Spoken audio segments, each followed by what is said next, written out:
Good morning everyone, welcome back to my blog. তো এখন এমনই একটা ওয়েদার হয়েছে না যে সকালবেলাতে ঠান্ডা ঠান্ডা লাগছে আর রাত্রিবেলার দিকেও ঠান্ডা লাগছে, কিন্তু সারাটা দিন ঠান্ডা লাগছে না। মানে এইরকম ওয়েদারটা এত বাজে ওয়েদার হয়ে আছে, তার জন্য ঘরে ঘরে সবাই মানে যাকেই জিজ্ঞেস করছে তারই সর্দি কাশি জ্বর।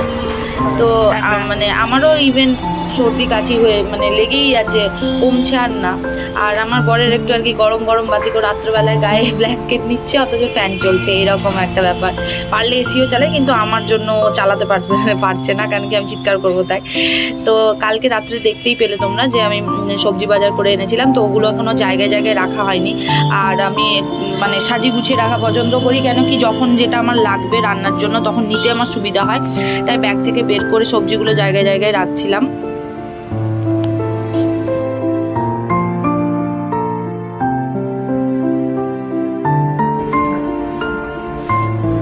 শীতকাল পড়াতে একটা জিনিস লক্ষ্য করলাম যে মানে সবজির দাম অনেকটাই কমেছে। কেন কি মানে যেমন একটা এক্সাম্পল হিসাবে বলছি, ধনেপাতা কিছুদিন আগে 40 টাকা শ কিনেছি আমি এখানে, তো এখন সেটা 15 টাকা শ বিক্রি হচ্ছে। অনেকটাই সবজির দাম কমেছে। মানে মফস্বলের তুলনায় কলকাতার জিনিসপত্রের দাম একটু বেশি। আজকে ভালো কড়া রোদ উঠেছিল, তাই ভাবলাম ব্ল্যাঙ্কেটটাকে একটু রোদে দিই। ব্যালকনিতে আমার প্রচুর রোদ আসে, আবার রুমের ভেতরেও রোদ ভালোই ঢোকে, তো ব্যালকনিতেই আমি ব্ল্যাঙ্কেটটা দিতে সুদায় আবার ছাদে বয়ে নিয়ে যাবে, ওই জন্য ব্ল্যাঙ্কেটটা আমি ব্যালকনিতে একটু রোদ দেখিয়ে দিলাম। আর অনেক দিন ধরেই ঝুল হয়েছে বাড়িতে, মানে ঘরের মধ্যে। 2 দিন ঝুল না ঝাড়লেই যা দেখেছি যে ঝুল হয়ে যায়, তো ঝেড়ে নিচ্ছিলাম একটু। কেন কি আজ মানে পরের দিন বৃহস্পতিবার, তো বৃহস্পতিবার ঝুল টুল ঝাড়বো না, বুধবার দিনই ঝুল ঝেড়ে পরিষ্কার করে নিলাম। অনেক দিন ধরে ভাবছিলাম যে ঝাড়বো তো হয়ে উঠছিল না, আজকে একটু টাইম পেয়েছি, তাই ভাবছি যে আজকে পরিষ্কারটা করে নিই।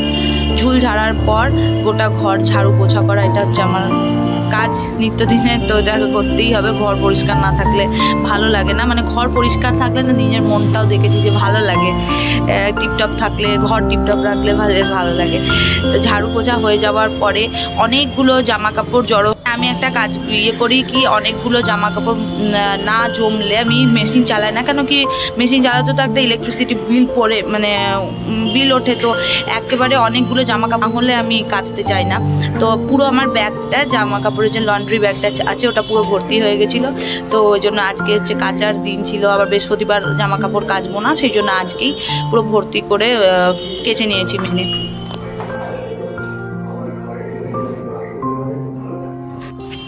ওয়াশিংয়ে কাপড়গুলো কাচতে বেশ কিছুক্ষণ সময় লাগবে। এখানে দেখতে পাচ্ছ 76 মিনিটে আমার টাইমার সেট করা আছে, তো এটা আস্তে আস্তে হবে নিজের মনে। তো এই সময় আমি ভাবলাম যে স্নান টান করে রেডি হয়ে চলে যাই বাজার। অনেক দিন মানে মাছ খাওয়া হয়নি, আর মাছ খাওয়া মানে আমার বর বলেই দিয়েছিল যে তুমি নিজের জন্য যা আনবে আমার জন্য চিংড়ি আনবে, কেন কি ও চিংড়িটা বেশি পছন্দ করে। তো আমি 2 রকমের মাছ নিয়ে এসেছিলাম বাজার থেকে। আর অনেক দিন দেখলাম যে মাছ বাজারে যাওয়াও হয়নি কিনতে, তো নিজেই চলে গেলাম। সামনেই বাজার, খুব একটা দূর না, হেঁটে একটুখানি, তো ওখানে চলে গেছিলাম। আর দেখলাম যে ছোট ছোট, ও কুচো চিংড়িগুলো পছন্দ করে, কিন্তু কুচো চিংড়ি ছিল না, ওই বাগদা চিংড়ি ছিল, তো বাগদা চিংড়ি নিয়ে এসেছিলাম, সঙ্গে কাতলা কাটা নিয়ে এসেছিলাম। আর বাজার থেকে এসে একটু খিদে হালকা পাচ্ছিল, তো ভাবলাম যে পেঁপে রাখা আছে, পাকা পেঁপে, তো ওটাই কেটে আমি তখন একটুখানি খাচ্ছিলাম।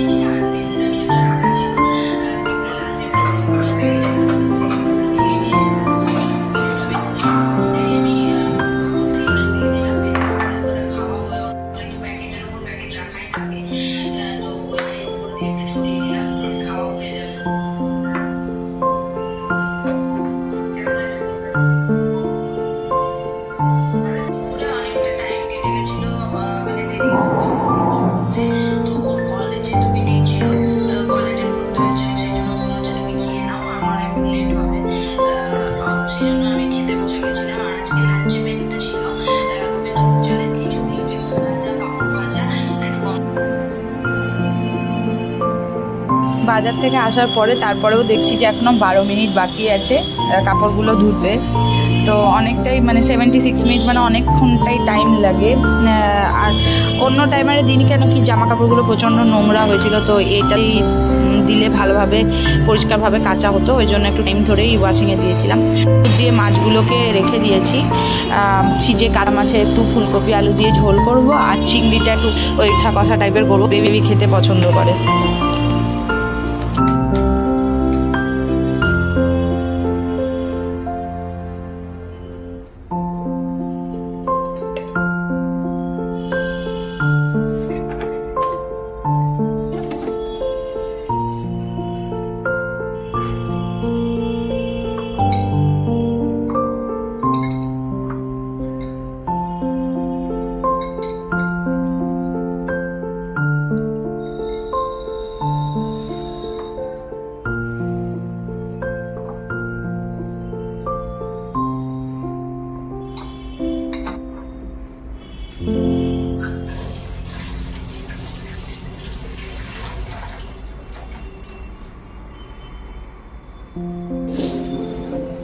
এর মধ্যেই মেশিনে কাপড়গুলো কেচে ড্রাই হয়ে গেছে। এবার এগুলোকে তুলে নিয়ে গিয়ে আমাকে ছাদে একটু মেলতেই হবে, কেন মানে পুরো জলটা তো পুরো চলেই যায়, শুধু একটু গিয়ে মেলে দিলেই 2-3 ঘন্টা রাখলে ছাদে শুকিয়ে যাবে আরামসে।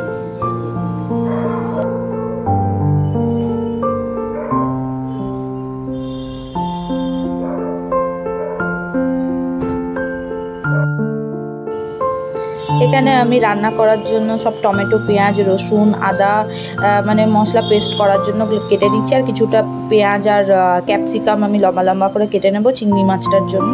ভেবেছি একটু ভালোভাবে বানাবো চিংড়ি মাছটা, একটু কাকিমাদেরকে পাশে দেব, তো ওই জন্যই এখন সবজিগুলোকে কেটে নিচ্ছি।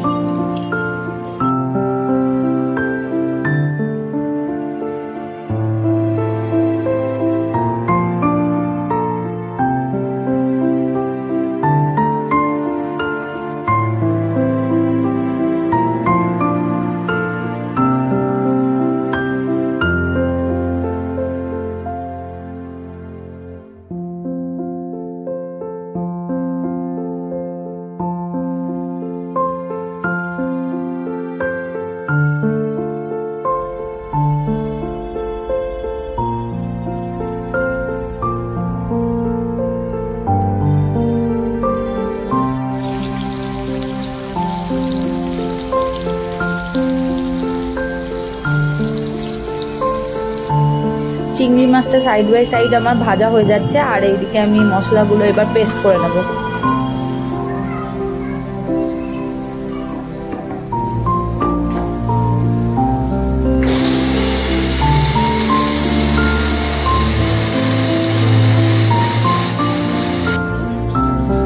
ইউজুয়ালি আমি 1টা-1:30টার মধ্যে লাঞ্চ করে দিই, কিন্তু ওই দিন আজকে মানে একাই বাজার গেছিলাম, তারপরে এসে আবার সব কিছু রান্না করেছি, কাছাকাছি ছিল, মানে সব মিলিয়ে আজকে সেটি আমার একটু দেরি হয়ে গেছে আজকে রান্না করতে, আর খাওয়া দাওয়া করতে একটু লেট হয়ে গেছে, 2:30-3টে বেজে গেছিলো খেতে খেতে।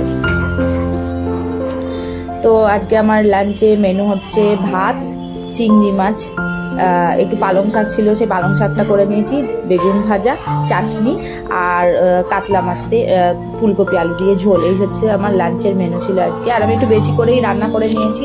ওকে জিজ্ঞেস করেছিলাম রাত্রেবেলায়, তো ও রুটি পছন্দ করে, মানে ও দুবেলাতেই রুটিই খায়, তো রাত্রেবেলাতে জিজ্ঞেস করেছিলাম ভাত খাবে কিনা, তো বললো হ্যাঁ ভাত খাবো, সেটাই ভালো লাগবে, ওই জন্য সব রান্না একটু বেশি বেশি করে নিয়েছি। রাতের দিকে আজকে কিছু সেরকম রান্না করতেই হবে না।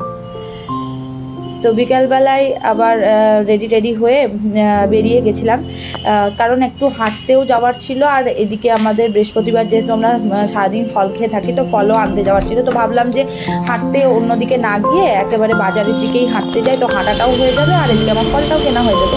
তাই বাজার যাচ্ছিলাম হেঁটে হেঁটে।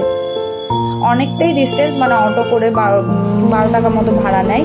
তো আমি দেখলাম যে অটো করে না গিয়ে আমি হেঁটে চলে যাই, এতে আমার হাঁটাও হয়ে যাবে আর ফলটাও কেনা হয়ে যাবে।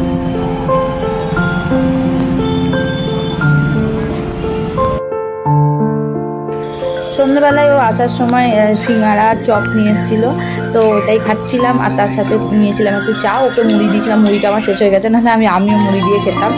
তো খাওয়ার পর আর সন্ধ্যাবেলায় এত রিল্যাক্স লাগছিল, কেন কি কোনো রান্নাবান্না ছিল না, কোনো কাজ ছিল না, আরামসে টিভি চালিয়ে আমি শুয়েছিলাম। আর দেখো এখানে আমার বেজ্জতি কিরমভাবে হচ্ছে, মানে ও আমার ভিডিও দেখছে আর হাসছে, দেখছে আর হাসছে আর। তো যাই হোক এইভাবেই দিনটা কেটে গেছিলো। দেখা হচ্ছে নেক্সট ভিডিওতে, টাটা।